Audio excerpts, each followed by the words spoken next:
Google removes from the Play Store an app nominally designed to track COVID-19 infections. An EU-powered distribution consortium says its business systems were hacked. An assessment of Cablegate has been declassified. Ex-CIA employee Schulte's trial for disclosing classified information ends in a hung jury. The alleged proprietor of a criminal market is arrested. Crooks hack rival Crooks. More U.S. primaries are held today. And a case of identity theft in North Carolina.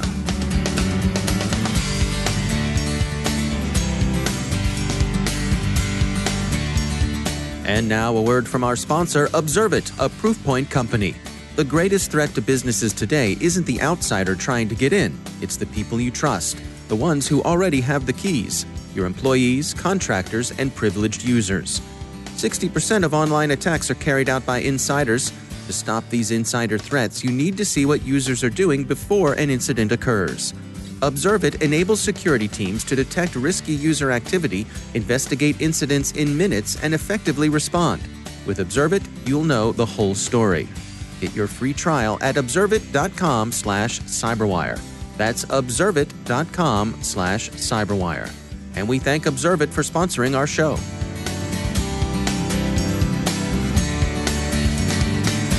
Funding for this CyberWire podcast is made possible in part by McAfee, security built natively in the cloud for the cloud, to protect the latest like containers, to empower your changemakers like developers, and to enable business accelerators like your teams.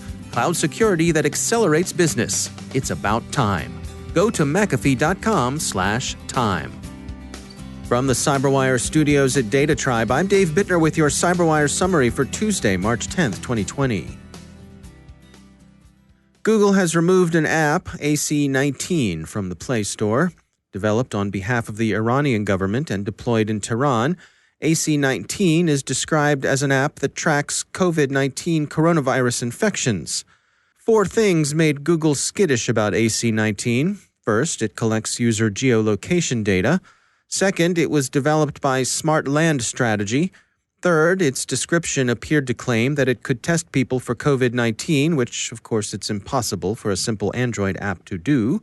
And fourth, it has to do with the coronavirus, and there's been so much misinformation and disinformation disseminated on that topic that Google is wary of anything purporting to have to do with COVID-19. Smart Land Strategy has indeed been involved in creating other apps for the Iranian government, notably the Telegram clones Gold Telegram and Hotgram. Both of those were ejected from the Play Store last spring on the grounds that they were suspected of secretly collecting user information, apparently on behalf of Iranian intelligence and security services. But AC-19 may be innocent, at least in general. ZDNet cites an ESET researcher to the effect that he found no signs of malicious activity on the app's part. It requests user location data in the same overt way many other innocent Android apps do, and in any case, the location of an infected person is a reasonable bit of public health data. Some Iranian dissidents who asked to remain anonymous for their own safety did tell ZDNet that they thought Tehran was playing a long game here, get people to download a tracking app during a period of crisis that the users would be inclined to leave in place even after the crisis has passed. In the short run, however, it's not clear that AC-19 is anything other than what it claims to be. The app is still available in third-party stores, but it won't test anyone for COVID-19 or anything else. The European Network of Transmission System Operators for Electricity, that's ENTSO-E, which coordinates European electrical power markets, disclosed that it suffered a successful cyber intrusion into its business systems. Cyberscoop says power generation and distribution are unaffected by the incident. ENTSO-E's office network isn't connected to any operational or control system, and so, barring a successful pivot into an ENTSO-E members control network, this should remain a business system compromise. The National Security Archive has released U.S. Cyber Command's declassified assessment of the damage done by the 2010 WikiLeaks publication of sensitive State Department cables. The National Security Archive summarizes the report as suggesting that illegal release of classified State Department cables in 2010 led to a period in which the U.S. government was hindered in its ability to track the activities of at least one of the most sophisticated APTs operating on the geopolitical stage. Quote. Thus, the assessment by the fusion group assigned to investigate is that Cablegate, as it was called at the time, tipped off an adversary on how well the U.S. was able to monitor one of its cyber operational groups. The identity of that nation-state is redacted in the declassified material, but it's generally believed to have been China. The trial of former CIA employee Joshua Schulte on charges connected to WikiLeaks Vault 7 ended in New York yesterday, with convictions on the minor counts of perjury and contempt, but with a hung jury on the 8 far more serious charges of improperly disclosing classified information. The jurors could not agree that the government met its burden of proof, and presiding Judge Paul Crotty declared a mistrial. The Washington Post says the government will, in all likelihood, seek a retrial. A conference scheduled for March 26th is expected to outline the next steps. U.S. authorities have arrested Kirill Viktorovich Firsov in charges related to his alleged operation of the Deer.io black market, ZDNet reports. The FBI picked up Mr. Firsov at New York's Kennedy Airport this past Saturday. He's charged with 2 counts relating to aiding and abetting fraud through the site, which has been in operation since 2013. The indictment affords an interesting look into the criminal economy. Deer.io sells access to storefronts on its platform, and those storefronts are generally used to offer the sort of wares criminal hackers sell: compromised or stolen credentials, personally identifiable material used for identity theft, hacking services, and so on. On March 4th, the FBI made a buy of about 1,100 gamer accounts from one of Deer.io's storefronts, confirmed their illegal provenance, and so obtained their warrant. The Bureau says it's found no legitimate businesses operating in Deer.io. The platform is hosted in Russia, which makes one wonder why Mr. Firsov was so incautious as to travel through JFK. A Deer.io admin, believed to be Mr. Firsov, explained the business to ZDNet back in 2016. Quote, Deer.io works according to the laws of the Russian Federation. Our clients can create shops that do not violate the laws of the Russian Federation. We block shops that sell drugs or stolen bank accounts. We will also block any shop if requested by Roskomnadzor or the competent authorities of the Russian Federation. End quote.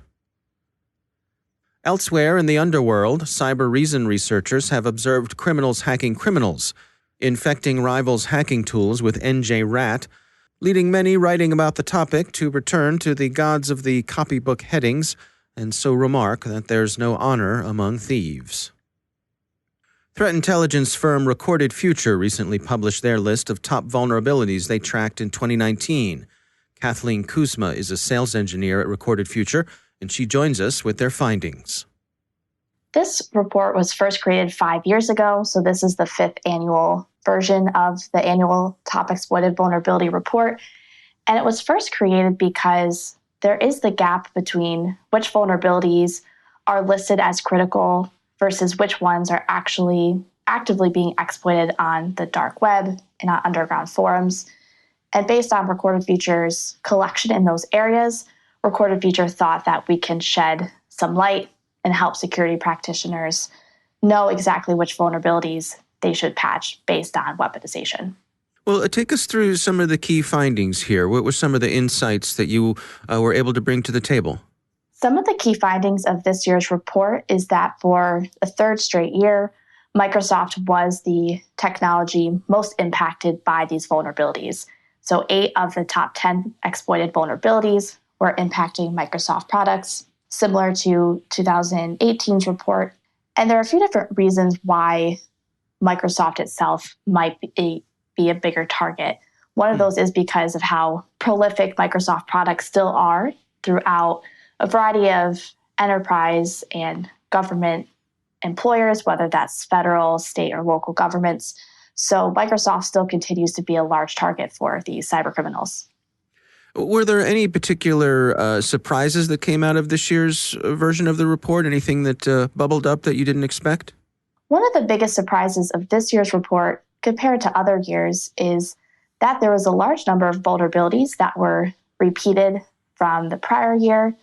This goes hand in hand with then there only being one vulnerability from the 2019 calendar year that was exploited enough to be included in the top 10. And this was surprising because in past years, we've typically had at least 3 or 4 vulnerabilities from that particular calendar year included. And I believe, or Recorded Future believes, one of the main reasons why there were so many repeated vulnerabilities is because of the number of new exploit kits continues to dwindle.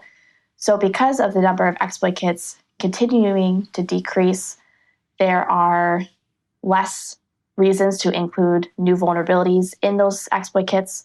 And this has helped contribute, at least why Recorded Future thinks that there are not as many 2019 vulnerabilities included in that top exploited category.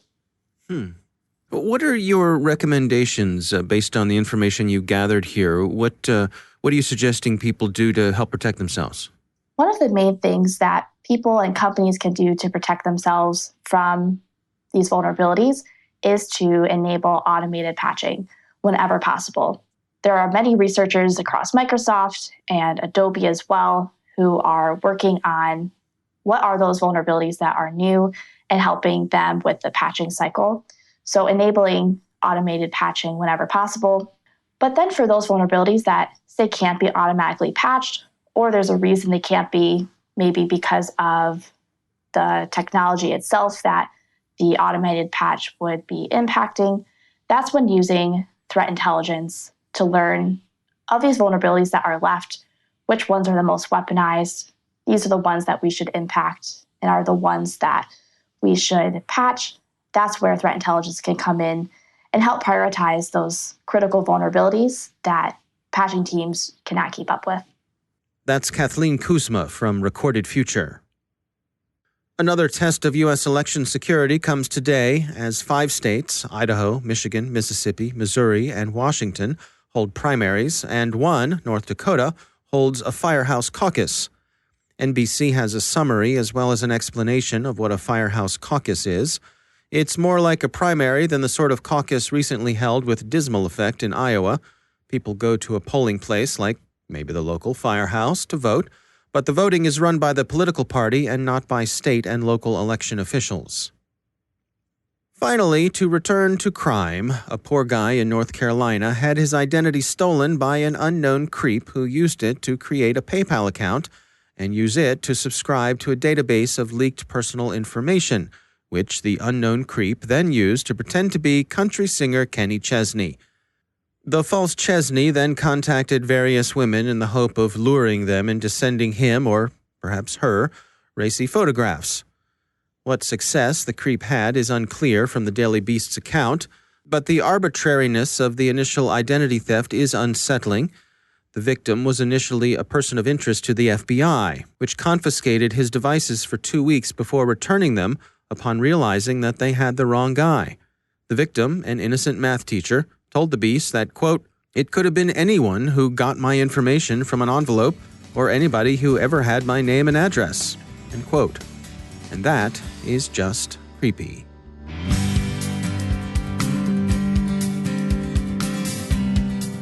It's time to take a moment to tell you about our sponsor, Recorded Future. They help security teams make more confident decisions faster. Recorded Future's technology automates broad collection and analysis of cyber threat data and delivers the rich external context you need to understand alerts and emerging threats. With real-time threat intelligence from Recorded Future, security teams respond to threats 63% faster and find undetected threats 10 times quicker. Recorded Future integrates with the security products you already use, making the intelligence you need accessible and relevant. Use it to improve your security operations, incident response, vulnerability management, and more. If you're facing challenges like the cybersecurity skills shortage or more alerts than your team can handle, consider Recorded Future Threat Intelligence. Go to recordedfuture.com/cyberwire to subscribe for free threat intelligence updates from Recorded Future. It's timely, it's solid, and it's on the money. And we thank Recorded Future for sponsoring our show.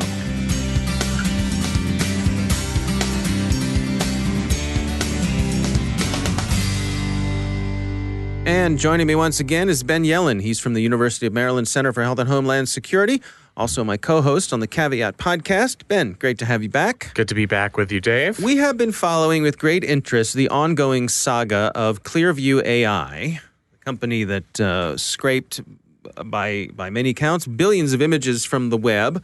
And this story just keeps on getting more and more interesting. What's the latest here? So we found out, and I'm reading this from a Daily Beast article, but it was really all over the internet, that this facial recognition company, ClearView AI, suffered a very significant data breach, which exposed its entire client list. And there were, like all data breaches, maybe compare this to Ashley Madison. This is not necessarily a client list that you want to be a part of. It included many local police departments, state police, Department of Homeland Security, et cetera. We don't really have any information as to who perpetuated the attack. The company is saying that security is, of course, their top priority. Of course. Data patches are part of life. Servers weren't accessed. They patched the flaw, et cetera, et cetera. But it comes at a very perilous time for ClearView AI. They were the subject of this recent expose by the New York Times, which reported that they're scraping 3 billion images from the internet from most popular social media sites. Right. And, we talked about that article. There were some follow-up articles. There were interviews with the founder of ClearView AI. And this just sort of adds on to this very difficult period and will certainly bring more bad publicity, not just for suffering the breach, but from having the list of clients come out. I've seen some follow-up on this story, saying that, sort of as you say, some of the agencies who may be doing business with ClearView aren't very happy that their names are out there. Yeah, I mean, it's bad timing for them too, because we're still sort of in the early stages of this controversy.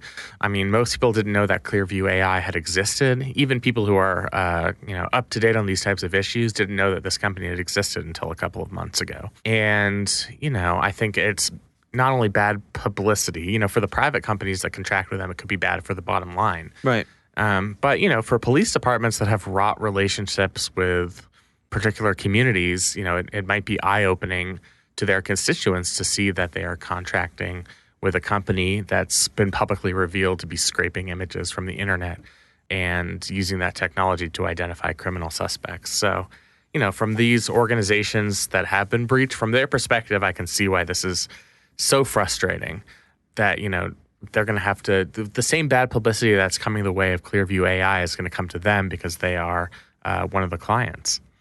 So at a moment when ClearView already has a spotlight shining bright on them, this really doesn't help their case. It certainly does not. And, this is exactly the development that ClearView didn't want to happen for a couple of reasons. One, as a company that is scraping this information, you don't want anything to call into question your security and privacy practices as a company. And I think that's why a spokesman for the company was so quick to try to mitigate the public relations damage here. I think they would be particularly sensitive to the fact that their data, whatever data it was breached, and here it's just a client list, that there are vulnerabilities. Because as we know, when you have 3 billion images, it's only a matter of time. If somebody is able to infiltrate your client list, they might be able to get a hold of some of those images. Yeah. So certainly it's something that should deeply concern ClearView AI. I sort of noticed just in the general social media community, there was like a schadenfreude, because ClearView AI had exposed private images of so many people, and now, there's sort of been comeuppance now that some of their information has been stolen. Turnabout is fair play, yeah. Which I can certainly understand that perspective. Yeah. All right. Well, as we said at the outset, their saga continues, and I suppose there's more to come. I'm sure we'll be talking about ClearView AI into perpetuity. All right. Ben Yelin, thanks for joining us. Thank you.